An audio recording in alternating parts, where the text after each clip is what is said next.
Mensagem e tempo de ceia também com o pastor Maurício.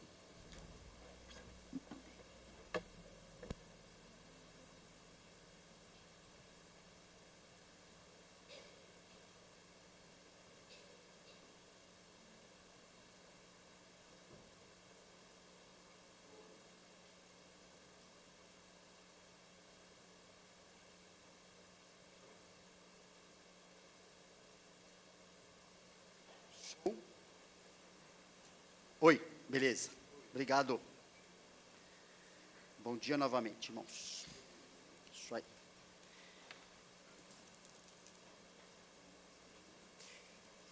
Vamos continuar louvando o nosso Deus por meio da sua palavra.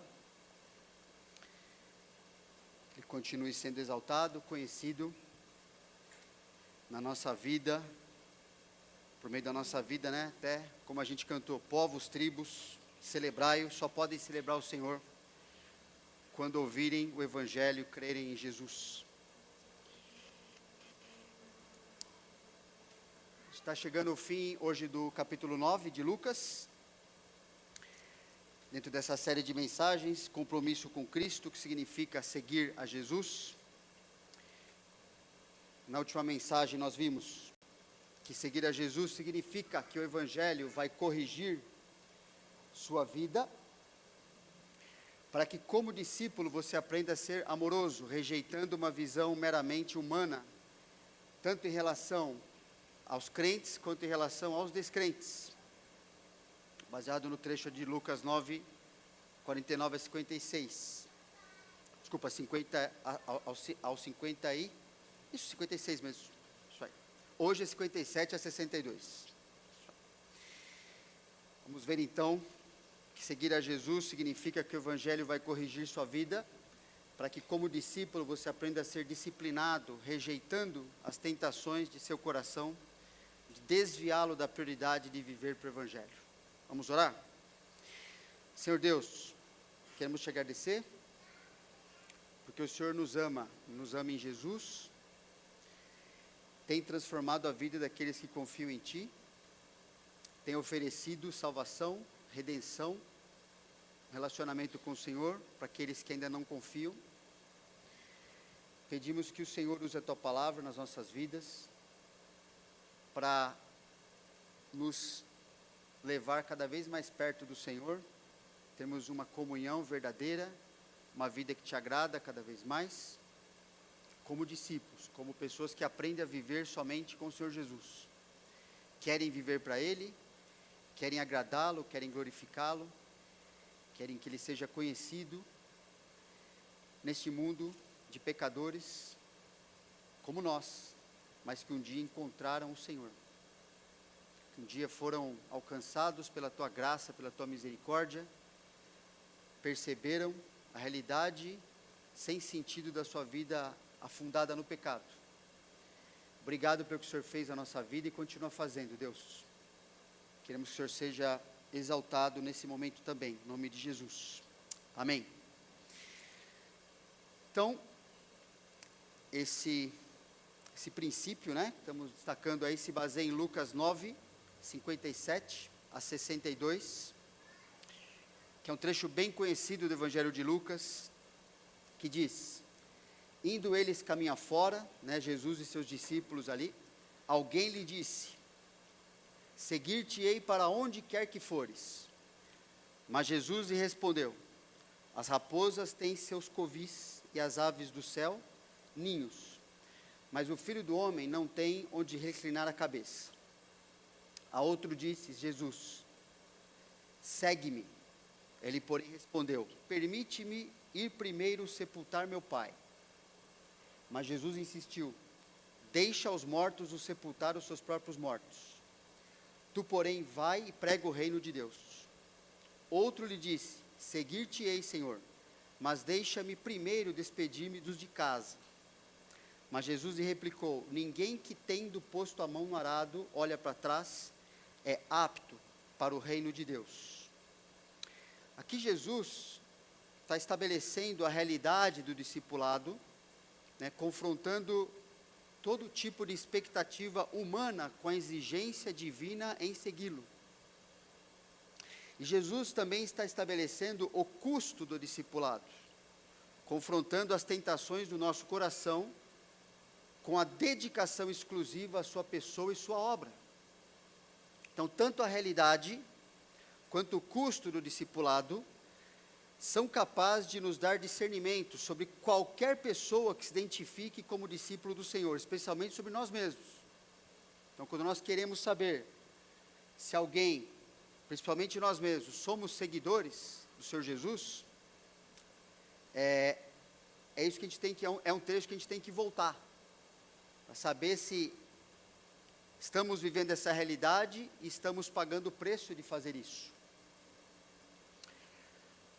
O coração do discípulo, ele é tentado a não viver para Jesus, devido a 3 enganos muito presentes na nossa vida. A gente sabe que tem mais, mas Jesus está falando desses enganos aqui. Provavelmente, resumem, eles abarcam todos os outros, tá bom? O primeiro engano, Jesus fala, é amar a sua vida neste mundo. Né? Indo eles caminho fora, alguém lhe disse, percebe, a pessoa tomou iniciativa, seguir-te-ei para onde quer que fores. Mas Jesus lhe respondeu, as raposas têm seus covis, as aves do céu ninhos, mas o Filho do Homem não tem onde reclinar a cabeça. Apesar desse homem ter tomado uma iniciativa, esse homem, quando a gente vê o texto paralelo lá em Mateus 8, ele era um escriba, ele era alguém importante, respeitado dentro do judaísmo, alguém que conhecia muito a palavra de Deus, lá do Antigo Testamento. Então, ter tomado a iniciativa de dizer que seguiria Jesus, é algo interessante. Por quê? Porque a gente sabe que o compromisso de seguir a Jesus, na verdade, sempre é uma iniciativa de Deus, não do pecador. Né? Tem vários trechos que eu coloquei ali no material que vocês vão receber, em João 6, tem vários trechos que Jesus fala isso. Mas sempre é uma iniciativa de Deus. E esse escriba aqui, falou assim, eu vou seguir o Senhor, por onde o Senhor for, eu vou atrás, eu vou seguir, eu vou ser um discípulo.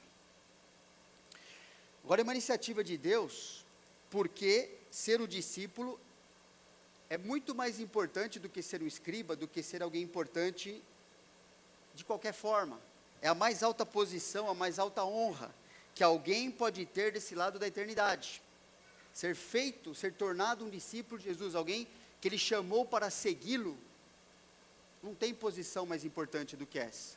Porque a vida toda da pessoa vai ser mudada pelo relacionamento com o Senhor Jesus. Ela vai se tornar o que ela deveria ser. Ela vai ganhar tudo o que ela precisa. Isso é fazer parte de um reino eterno, ser súdito do Rei dos Reis. Não tem posição mais elevada do que essa, para nós pecadores. Por isso mesmo, os escolhidos de Deus precisam compreender o altíssimo valor de serem seus seguidores. E às vezes a gente esquece isso. Agora é interessante que era comum que mestres ou filósofos importantes da época, que Jesus viveu, dificultassem a entrada de discípulos. E foi um pouco do que Jesus fez aqui. Não que Ele não queria que as pessoas o seguissem, mas Ele não queria que as pessoas tivessem uma visão errada do que significa segui-lo. Porque Ele não é um mestre como outro qualquer. Não é simplesmente seguir um conselho, uma ideia, alguns princípios importantes para viver, um bom senso, não é nada disso. É seguir o seu Criador, é seguir a Deus. Não tem nada que se compara a isso. É ser conduzido por Deus, a partir de um momento em que confiou no Senhor para a salvação, e ser conduzido a vida inteira e por toda a eternidade nesse relacionamento. É ganhar a vida. Então, Jesus não queria que esse escriba, que tinha um baita de um conhecimento, pelo menos aqui na mente, do que significava seguir o Senhor, do que significava andar com Deus, na verdade, no Antigo Testamento, né? Mas ele não queria que essa pessoa se enganasse. Né? Jesus está mostrando, imagina, que haveria uma tremenda de uma abnegação para segui-lo. A gente está comemorando o Natal. Jesus está falando aqui que desde o seu nascimento ele não tinha um lugar próprio, não é verdade? Nasceu aonde? Nasceu num lugar que o bicho vivia. Com certeza um lugar sujo, que era o que sobrou para o dono do universo vir a esse mundo. Ele está oferecendo esta vida para quem quer segui-lo. Eu tenho certeza que cada um aqui tem uma vida muito mais confortável do que o Senhor Jesus teve quando ele estava aqui. A gente nem tem ideia do que Jesus, do tamanho da sua dignidade, e se autorreduzir a esse tipo de situação, significa, não é? Sendo Deus. Não era uma questão de ter lugar na estrebaria. A estrebaria era dele. Tudo é dele. Tudo é dele. Aquelas pessoas são dele. A terra, o universo inteiro lhe pertence. Mas imagina se submeter a ser tratado como uma pessoa a menos importante daquelas que estavam ali naquele momento. E a gente sabe pela palavra que ele foi se tornando cada vez mais desprezado e menos importante aos olhos daqueles que não compreenderam quem ele é. Quando há essa dificuldade, né, de mostrar assim, ó, eu não estou oferecendo nada que no mundo dão valor, isso já separa os que queriam realmente um compromisso verdadeiro, daqueles que queriam ter o status de seguirem os mestres, ou seguirem Jesus, ou daqueles que queriam ser meros espectadores ou curiosos, já ficaram pelo caminho. Aquele escriba também ficou pelo caminho. Falou, eu não estou oferecendo nada, você está atrás de alguma posição, eu não estou oferecendo isso para você. Eu estou oferecendo você confiar em mim, é isso que eu estou oferecendo. Estou oferecendo boa vida, não estou oferecendo prosperidade financeira, você não ficar doente, não estou oferecendo nada dessas coisas que oferecem em meu nome, inclusive, eu não estou oferecendo nada disso. Jesus nunca ofereceu isso, é verdade. Quem oferece é Satanás, né? Não é Jesus. Se isso era válido como critério para seguirem pecadores, né, mestres, filósofos da época, então qual deve ser o preço para seguirmos a Deus? Qual deve ser o preço para estarmos sendo colocados por Deus na missão que é a mais importante que existe no mundo? Não vai ser um preço menor, porque a dignidade do Senhor e da missão é muito superior, não é? Então, 2 textos aí que falam um pouquinho sobre isso. Paulo escreveu, né? E assim, se alguém está em Cristo, é nova criatura, as coisas antigas já passaram, eis que se fizeram novas. Ora, tudo provém de Deus, que nos reconciliou consigo mesmo por meio de Cristo e nos deu o ministério da reconciliação, a saber, que Deus estava em Cristo reconciliando consigo o mundo, não imputando aos homens as suas transgressões, e nos confiou o ministério da reconciliação, a palavra da reconciliação, de sorte que somos embaixadores em nome de Cristo, como se Deus exortasse por nosso intermédio. Em nome de Cristo, pois rogamos que vos reconcilieis com Deus. Aquele que não conheceu o pecado, ele, Deus, né, o fez pecado por nós, para que nele, Jesus, fôssemos feitos justiça de Deus. Que posição alta, não é? Mas nós não somos nada. Para viver dessa forma, para sermos embaixadores, não tem nada a ver que as pessoas do mundo, que você está falando para elas assim, ó, na verdade, vocês são pecadores, que odeiam o Senhor, a ira dele está contra você, se você não se arrepender, você vai experimentá-la aqui eternamente. E as pessoas não falam, então, pois não, ocupa um lugar de honra, nós gostamos de ouvir isso de você. Não é isso que vai acontecer. A gente não sente muito isso, sente um pouquinho de rejeição, né? De mostrar para as pessoas como elas devem crer ou como elas devem viver em Jesus, mas é bem pouca coisa. Como a gente tem falado, lembrado às vezes, nesse exato momento, irmãos e irmãs nossos, para serem embaixadores de Jesus onde eles estão perdendo a vida. Eles estão sendo humilhados, estão sendo esbofeteados, estão perdendo tudo que eles têm, porque eles são embaixadores de Jesus. Estão sofrendo de verdade, né? Estão sofrendo desamparo, rejeição, humilhação, insulto, o que a gente puder pensar de pior, ser embaixador pode significar isso. Jesus sofreu isso? Sim, até a morte. Por que os outros embaixadores vão pensar que isso não vai acontecer, que não pode acontecer? Paulo falou isso aqui, de sermos embaixadores, percebe? Uma visão completamente diferente de quero ser tratado como importante, quero ser, não tem nada a ver isso. Isso é humanismo, não é cristianismo. Paulo foi tratado, os embaixadores de verdade foram tratados, ele fala lá como a escória do mundo, não como aqueles que o mundo valorizava.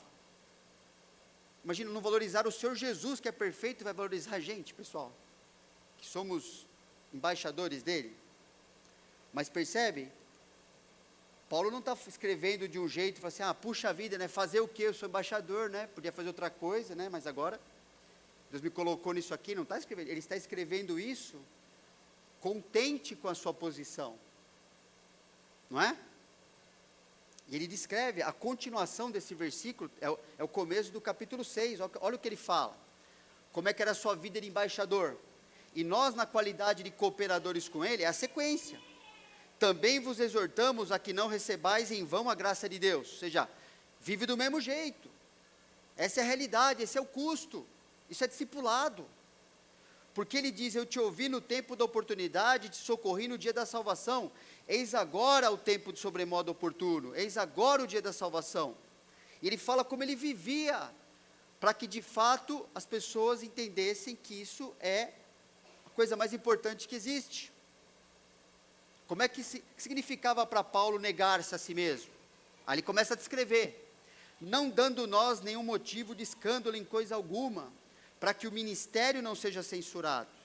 Pelo contrário, em tudo recomendando-nos a nós mesmos como ministros de Deus, na muita paciência, nas aflições, nas privações, nas angústias, nos açoites, nas prisões, nos tumultos, nos trabalhos, nas vigílias, nos jejuns, na pureza, no saber, na longanimidade, na bondade, no Espírito Santo, no amor não fingido, na palavra da verdade, no poder de Deus, pelas armas da justiça, quer ofensivas, quer defensivas, por honra e por desonra, por infâmia e por boa fama, como enganadores e sendo verdadeiros, como desconhecidos, entretanto bem conhecidos, como se estivéssemos morrendo e contudo eis que vivemos, como castigados, porém não mortos, entristecidos, mas sempre alegres, pobres, mas enriquecendo a muitos, nada tendo, mas possuindo tudo.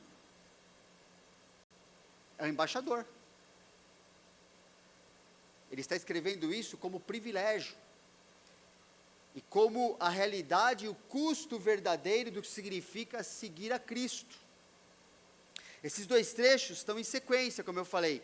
Isso ensina que Paulo, por ter certeza do privilégio de ser cristão, tinha certeza que era um privilégio, e se enxergar, e sentir que era privilegiado, de ser escolhido como representante de Cristo nesse mundo, como embaixador, então ele se disciplinava em cada aspecto da sua vida. O aspecto físico era colocado a serviço de Jesus, então eu posso até apanhar por ele. Paulo falou, não tem problema com isso aqui. Eu posso não fazer certas coisas com o meu corpo para servir melhor a Deus. O seu aspecto mental, percebe, a sua cabeça era sã, era sadia, porque a verdade de Deus determinava para ele o que era certo, o que era errado, como ele ia viver, ele não ficava questionando isso. Ele não achava que ele era intérprete do que Deus falava na sua palavra. Ele era obediente, é isso que Paulo falava. ficava, será? Mas se eu obedecer, vai acontecer isso com a minha vida. Ele falou assim, Deus, não vou pensar nada disso. Se eu obedecer a Jesus, Jesus vai cuidar de mim. Sua mente era assim que funcionava. Sua parte emocional, Paulo não sentia, não sofria por tomar pancada, por ser rejeitado, por ser humilhado? Claro que sim. Mas o que ele fazia? É parte de ser discípulo. Não tem nada estranho, errado acontecendo com a minha vida. Estranho, como discípulo, é não acontecer, porque aconteceu com Jesus. Ele falou, vou acontecer com vocês, se não acontecer comigo, eu preciso pensar na minha vida o que está acontecendo. Isso sim eu preciso pensar. Paulo não ficava, não abandonou a fé, não ficou ali jogado no canto, puxa, mas... E ele tomou pancada, usando esse termo assim, foi humilhado, não só em relação aos descrentes, pessoal, a gente sabe disso. Igrejas que ele fundou e edificou se tornaram, em muitos aspectos, verdadeiros problemas, inimigos para o apóstolo Paulo. As pessoas que ele gastou anos edificando essas pessoas, se tornaram pessoas que queriam prejudicá-lo, de uma forma ou de outra. Isso é parte de ser embaixador. Incomodava, a vida dele incomodava as pessoas. O seu ensino incomodava as pessoas, descrentes e crentes. Manter o testemunho incomoda. Sua parte espiritual estava em ordem. A sua parte social era essa aqui. Me relaciono com as pessoas, o que elas vão fazer comigo? Eu não sei. Eu sei que eu tenho que fazer isso porque eu tenho um alvo para a vida delas. Elas precisam conhecer Jesus. Elas precisam aprender a amar Jesus. Ainda que o custo seja odiar o apóstolo Paulo, não tem importância. Porque Jesus me ama. Eu não estou buscando, mendigando o amor de pecadores. Eu estou buscando o amor e tenho certeza do amor do Jesus que morreu por mim e vive para cuidar de mim. Então o que os pecadores fazem, deixam de fazer, aquilo tem um limite. Tem um limite, é muito pouco. Na verdade, a Bíblia fala em Romanos 8, não está aqui o trecho, mas que até as tribulações, até as coisas mais difíceis, os sofrimentos mais difíceis, eles se tornam oportunidades, Paulo escreve ali, para que você, exercendo esse ministério, esse testemunho ministerial, para com qualquer tipo de pessoa, se torne certeza de que você vai ser recompensado por Jesus um dia. Jesus prometeu isso em Mateus 6, do Sermão da Montanha também. Falou disso, e Paulo acreditava nisso. Então, a vida dele, o aspecto físico, mental, emocional, espiritual, social, servia para aproveitar todo o relacionamento, toda a situação que Deus o colocava, a fim de que Jesus fosse reconhecido na sua vida. As pessoas não interessa se elas vejam o Paulo, o Saulo antigamente, elas precisam ver o Senhor Jesus estampado na minha vida. Então nisso ele ficava contente. Jesus podia ser conhecido por todos e exaltado pelos que crescem nele. Por isso que toda forma de sofrimento era encarada como parte normal e necessária da sua função. Uma vez que a parte normal e necessária no plano de Deus, fazer com que os seus discípulos demonstrem o mesmo testemunho que Jesus demonstrou, quando também apresentou a si mesmo e apresentou a sua verdade perante o mundo que não o reconheceu como o Rei dos Reis, que de fato ele é. Só dá para as pessoas verem que somos de Jesus, tivemos o mesmo testemunho de Jesus. E proclamarmos a mesma verdade de Jesus. Aí, gostando de nós ou não, mas esse pessoal é de Jesus. O pessoal aqui é de Jesus. Não gosto de ficar perto, mas que eles são, eles são. É o que aconteceu na igreja primitiva, lá do começo do século. Do primeiro século, Então a resposta de Jesus para aquele escriba ensina que ele não veio para nos satisfazer, para satisfazer nossas expectativas, nossos desejos, não veio para satisfazer as suas fantasias, não veio para garantir o que você acha que é seu direito, nem veio oferecer uma vida confortável neste mundo segundo os valores que esse mundo tem. Quem oferece isso, como eu falei, é o diabo, ainda que não cumpra e ainda cobre. Jesus veio para ser humilhado. a fim de se identificar com aqueles que nada têm a oferecer a Deus. Quem são essas pessoas? Nós. E assim podem receber tudo das mãos de Deus e serem transformados, em doadores. Ficar com foco em si, como egoístas, que nós nascemos assim, mas como pessoas que agora sim, agora que eu tenho o amor de Deus na minha vida, agora que eu tenho a sua palavra, agora que eu tenho Jesus habitando em mim, aí sim eu tenho que oferecer às pessoas, porque é só isso que elas precisam, só isso. Se Jesus estiver na vida delas, está tudo resolvido, não é? Aí Jesus vai transformando cada um ali. Então a gente oferece, como nós estávamos como miseráveis, não tinha nada para oferecer para Deus, a gente agora recebeu o Senhor Jesus e oferece a outros miseráveis, a fim de que eles entendam que Deus nos dá tudo graciosamente. O Jesus fez isso com a vida dele aqui, 2 Coríntios 8:9, que está aí. Pois conheceis a graça de nosso Senhor Jesus Cristo, que sendo rico, que de fato ele é, tudo é dele, ele fez tudo, lhe pertence.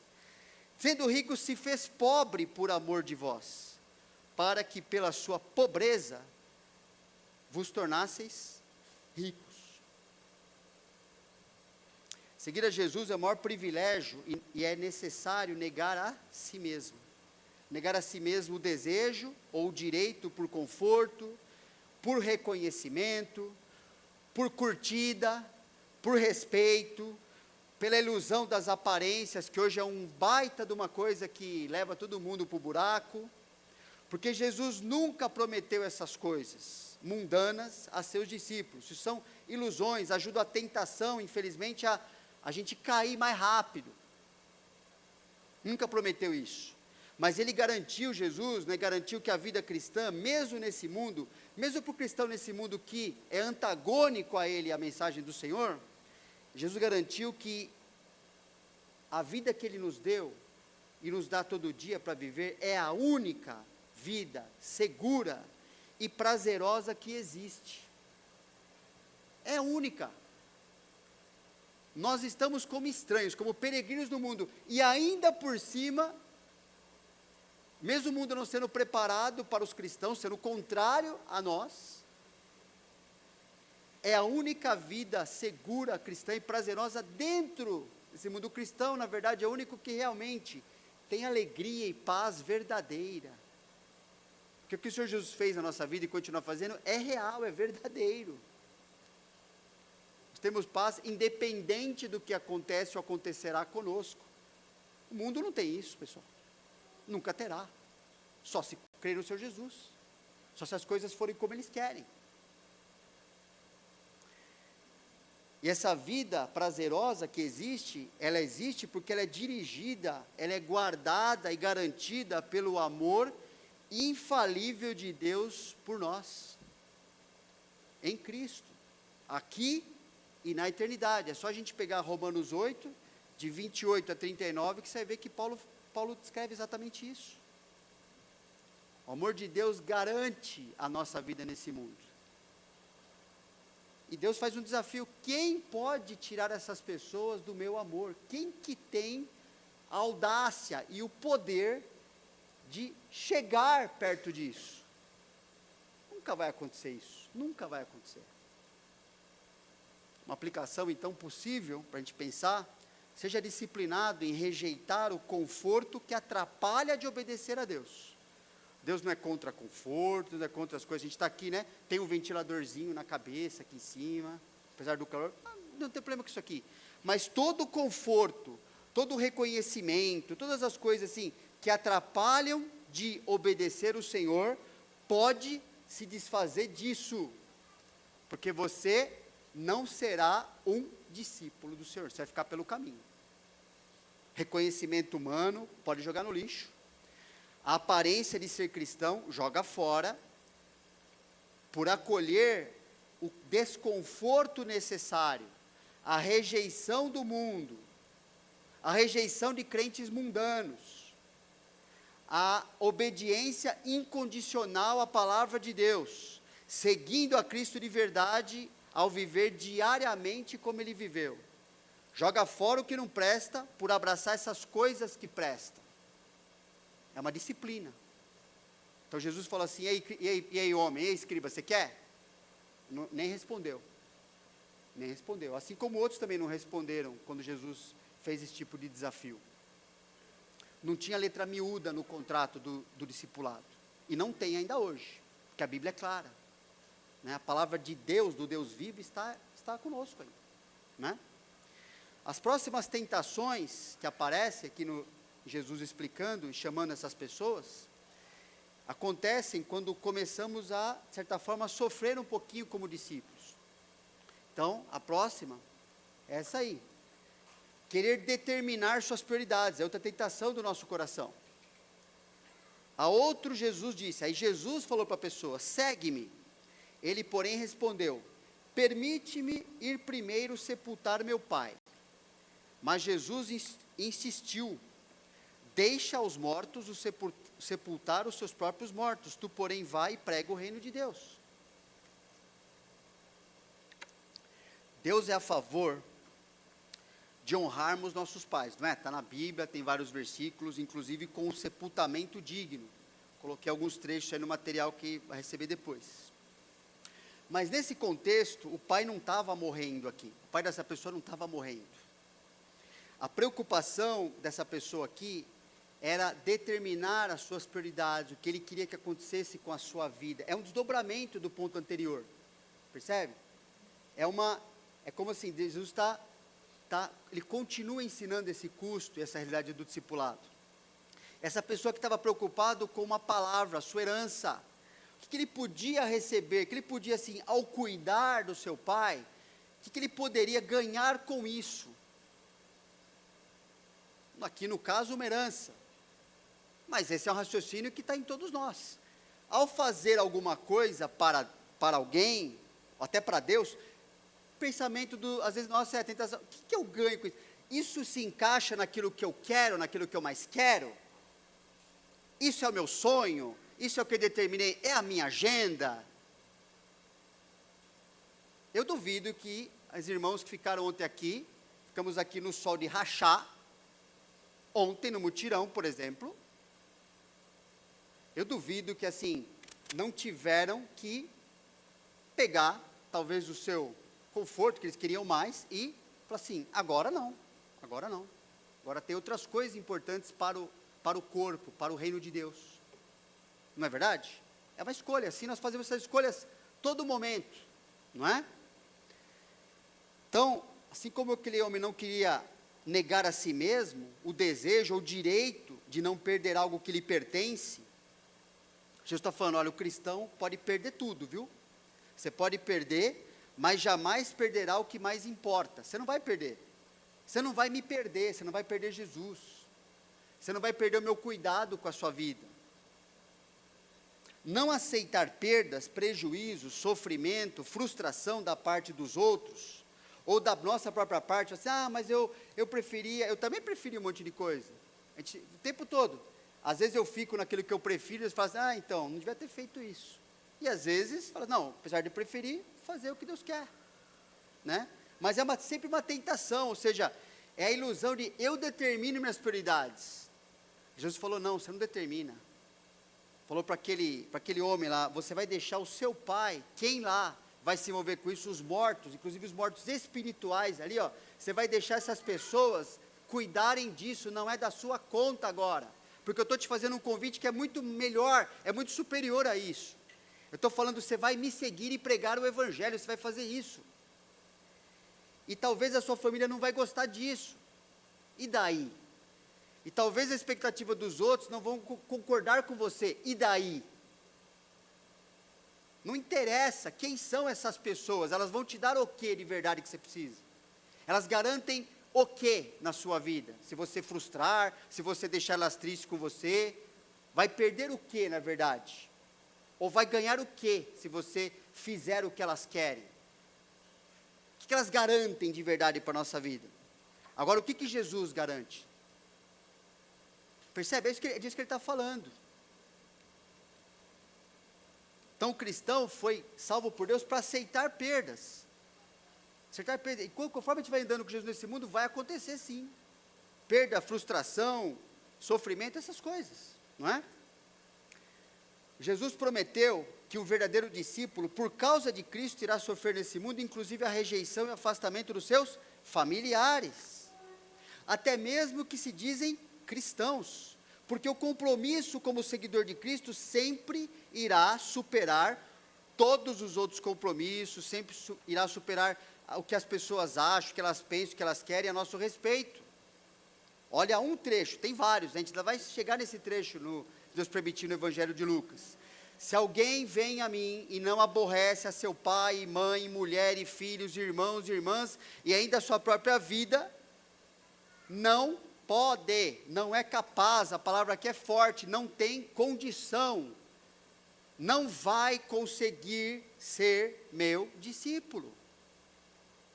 Não vai dar, é engano, não vai acontecer isso. Pode se olhar como discípulo, mas nunca será, nunca vai ser. Aborrecer, a palavra é forte, pessoal, é odiar, está escrito aqui. Agora, como falamos antes, é para você sair odiando o seu familiar? Não. Mas Jesus está falando que diante do compromisso de aprender a amar a Deus, os outros compromissos podem e serão muitas vezes interpretados como ódio. Você não gosta de mim, você não está fazendo o que eu quero. Percebeu que o pecador gosta de manipular assim? Ó? Se você não fez o que eu quero, é porque você não gosta de mim. Aí o cristão vai lá, então, né, puxa vida, essa pessoa gosta, eu quero que ela goste, eu quero que ela me veja que eu gosto muito dela. Então eu vou fazer o que ela quer. E deixa de fazer o que Jesus colocou na sua palavra. Não pode ser o meu discípulo. É uma escolha. Será que é mais importante ser discípulo de um pecador ou ser discípulo do Salvador e Senhor de tudo e todos? Temos que escolher. Sempre vai ser isso. Sempre diz respeito a isso. Não há nada em sua vida que você não possa e não deva abrir mão para manter o seu compromisso com Cristo. Não há nada em sua vida que você não possa, se você é crente, esquece essa mensagem. Que você não possa e não deva abrir mão para manter o seu compromisso com Cristo. Porque Ele é o tesouro, Ele é a pérola de grande valor, não tem nada mais valioso do que Ele fez e faz na sua vida. Ninguém vai chegar perto de dar nada para você. Por mais que essa pessoa diga que te ama, e ela pode amar mesmo, mas ela não tem condição nem de fazer a sua própria vida durar um dia a mais, Jesus falou. É tudo falso, promessa de pecadores. Não temos segurança nisso, irmãos. Não temos nenhum tipo de garantia. A nossa garantia é seguir Jesus, seguir a sua palavra, que é a mesma coisa.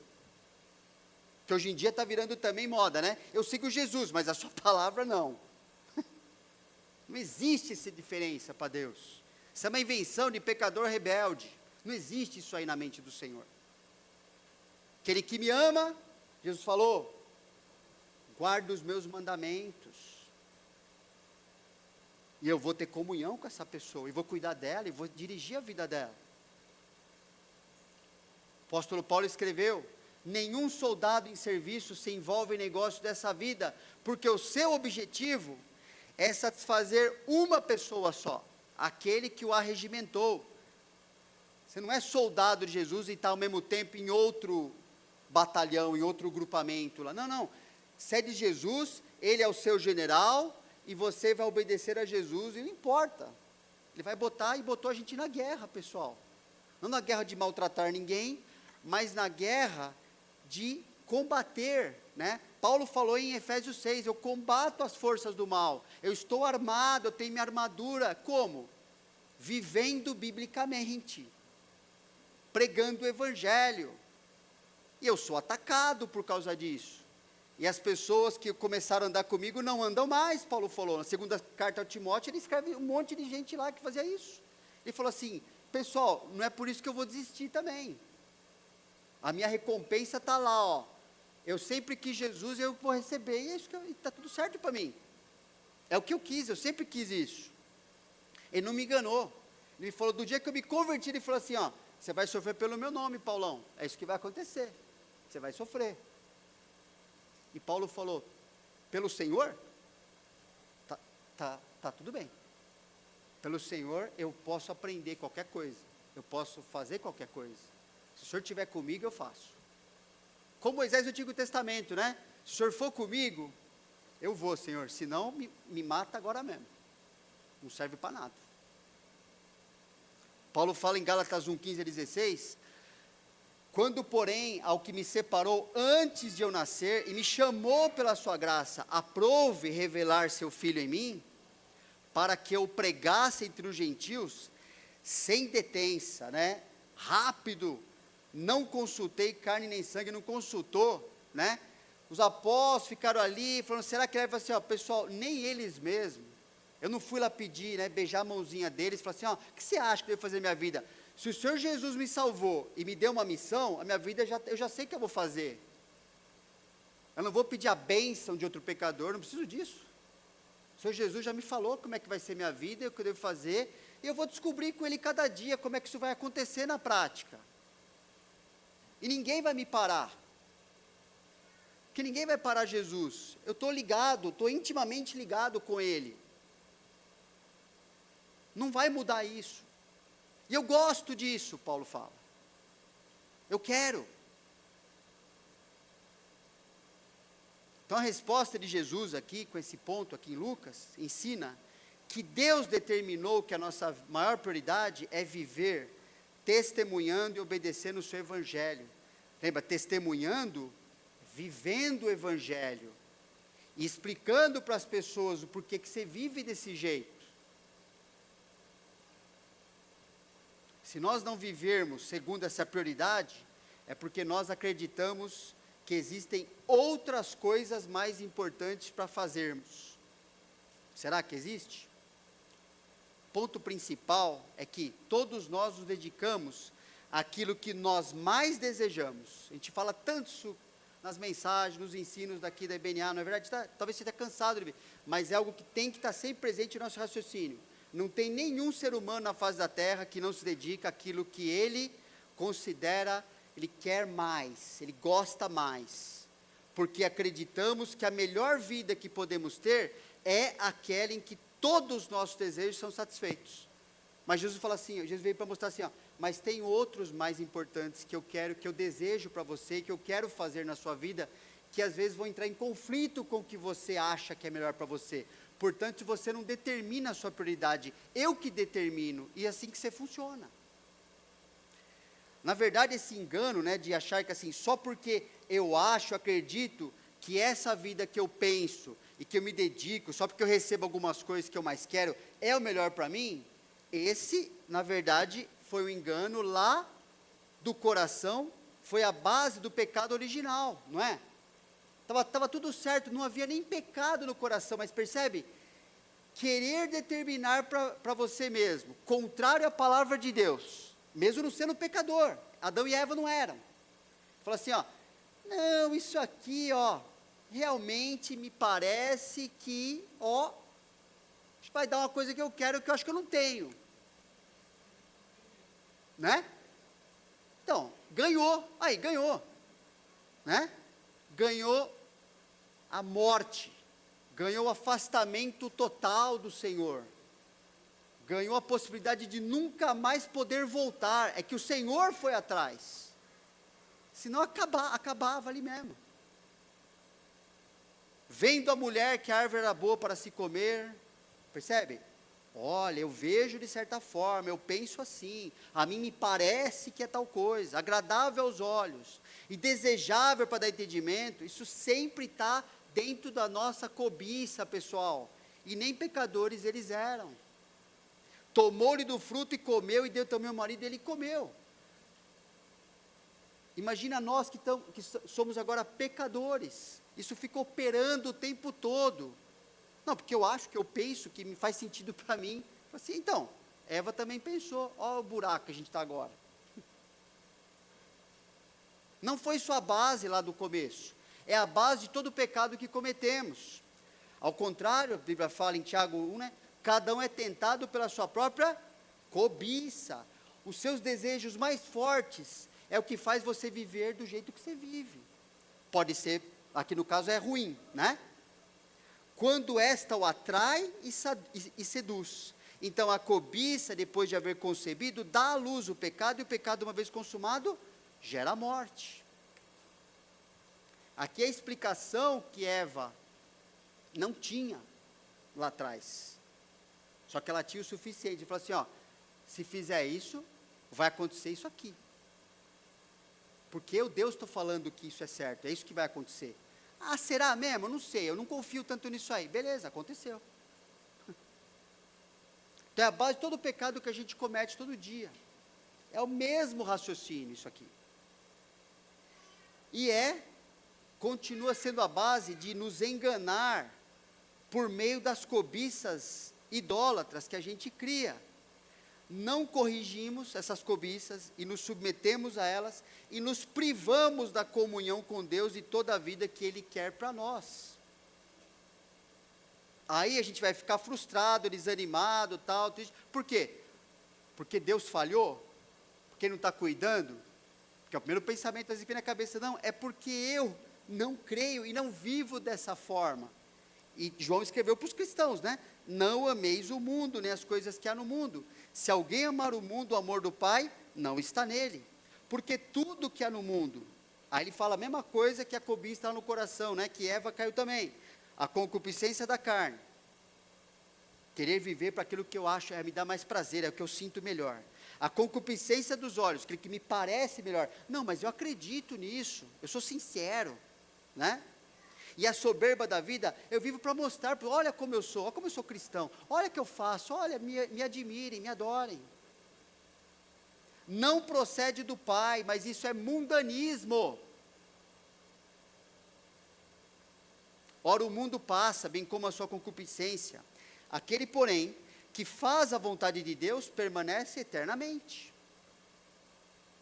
Jesus está ensinando que só adiamos, negligenciamos ou abandonamos o discipulado com Ele, porque já temos outros deuses, que queremos mais e confiamos de verdade nesses deuses. Por isso que há esse abandono, há essa rejeição. Significa que qualquer pessoa, até mesmo da nossa família, que vivem segundo outras prioridades, que vivem segundo outros deuses ou ídolos, que acreditam que lhes garante o que realmente necessitam, irão tentar atrapalhar nossa caminhada com Cristo. Por isso que Jesus falou para aquele cara lá, falou assim, ó, deixa esse pessoal cuidar dessas coisas aí, você vai fazer o que eu quero que você faça. Por isso é necessário tomar a cruz, morrer por desejo, morrer por direito, de não sofrer perdas, injustiça e decepção da parte dos outros, senão não pode ser o meu discípulo. Pode parecer, mas não pode ser. Uma aplicação possível, a disciplina então de rejeitar qualquer compromisso se estiver atrapalhando o seu compromisso de obedecer a Jesus e de torná-lo conhecido aos outros. E finalmente esse último engano nos tenta o nosso coração, é o que Jesus fala de manter uma lealdade dividida então. Percebe? Uma coisa vai puxando a outra. Outro lhe disse, seguir-te-ei, Senhor, mas deixa-me primeiro despedir-me dos de casa. Mas Jesus lhe replicou, ninguém que, tendo posto a mão no arado, olha para trás, é apto para o reino de Deus. Nessa ilustração, olhar para trás é tentar arar a terra. Só quem aqui, né, trabalha, já trabalhou com isso, já teve experiência, né? Arar a terra sem olhar para o terreno à frente. O que vai acontecer? Imagina, o cara lá, naquela época ele pegava, colocava no animal ali, ou ele mesmo fazia a coisa ali, e olhando para trás. Ah, como era bom, ah, o que tinha lá, o que eu perdi, olha como o Egito era gostoso. Ah, mas tem que ir para frente, mas olha, aquilo, aqui ó, acontecer isso, desviar do que se deve fazer, e vai gerar um mau resultado, não tem jeito, e muitas vezes não dá nem para corrigir, fica ruim, fica difícil. Seguir a Jesus é ter um coração totalmente devotado a Ele, não nos apegando aos interesses da vida, não nos apegando a valores que a gente tinha antes de crer em Jesus, Não importa o quanto você e eu tínhamos uma vida garantida naquilo que nós fazíamos, naquilo que nós éramos, naquilo que as pessoas gostavam de nós, não importa isso. Não tem mais valor. Porque se a gente ficar olhando para Jesus, que é para um caminho, e a gente mantiver essas coisas também, Jesus está garantindo assim, ó, não vai funcionar, o seu coração vai estar sendo puxado em algumas direções, e nunca você vai me seguir do jeito que eu preparei para você. E a sua vida vai ser frustrada, vai ter mau resultado, não vai dar certo. E você ainda vai achar que é meu discípulo, mas você não está sendo. É tentar servir a dois senhores, ou mais senhores até, resultando num caminho confuso, sofrível, não permitindo que Deus o conduza, portanto impossível da vida dar certo. A vida só dá certo porque Deus conduz a nossa vida. Se eu conduzir, fica ruim. Isso também, irmãos, inclui nossa falha, muitas vezes, em confiar que o nosso passado, aquela mistura entre pecados e realizações, já foi tudo resolvido na cruz de Cristo e na nova vida que a gente tem ressurreto nele. Não só realizações, não só, eu sei coisa que eu gosto, mas os pecados já foram resolvidos. Então, não deve ficar olhando para trás como se Jesus não tivesse resolvido e não tivesse nos perdoado. Ele fala assim, acabou, essa nova criatura, vai para frente, pô. Me segue, eu estou indo para frente, eu não estou pegando o seu passado e tratando você conforme os seus pecados. Você está me seguindo agora. Eu já resolvi os seus pecados. Paulo escreve, mas o que para mim era lucro, depois de dar aquela lista de coisas que ele se apegava, que ele se achava importante, isto considerei perda por causa de Cristo. E no verso 13 ele fala, irmãos, quanto a mim não julgo havê-lo alcançado, mas uma coisa faço, esquecendo-me das coisas que para trás ficam, e avançando para as que diante de mim estão, prossigo para o alvo. Eu estou reto, eu estou com um alvo só. Meu coração tem uma lealdade só. Para o prêmio da soberana vocação de Deus em Cristo Jesus, que a gente já falou que é ser parecido com o Senhor Jesus, ter a vida transformada por Ele. E Paulo escreve em Timóteo o seguinte, sou grato para com aquele que me fortaleceu, Cristo Jesus, nosso Senhor, que me considerou fiel, designando-me para o ministério. E ele fala, a mim, que noutro tempo era blasfemo, e perseguidor, e insolente. Não teve amnésia, percebe? Não apagou. Não, eu não penso mais no que era. Ele pensava e falava assim, eu era tudo isso, mas obtive misericórdia, pois o fiz na ignorância, na incredulidade. Quando eu era descrente eu vivia assim, só que agora eu sou crente. Transbordou, porém, a graça de Deus, a graça de nosso Senhor, transbordou com a fé e o amor que existem em Cristo Jesus. Fiel é a palavra e digna de toda aceitação, que Cristo Jesus veio ao mundo para salvar os pecadores, dos quais eu sou o principal. Mas por essa mesma razão, que Jesus veio para o mundo salvar pecadores, me foi concedida misericórdia, para que em mim o principal evidenciasse Jesus Cristo a sua completa longanimidade e servisse eu de modelo a quantos hão de crer nele para a vida eterna. Assim ao Rei eterno, imortal, invisível, Deus único, honra e glória pelos séculos dos séculos. Amém.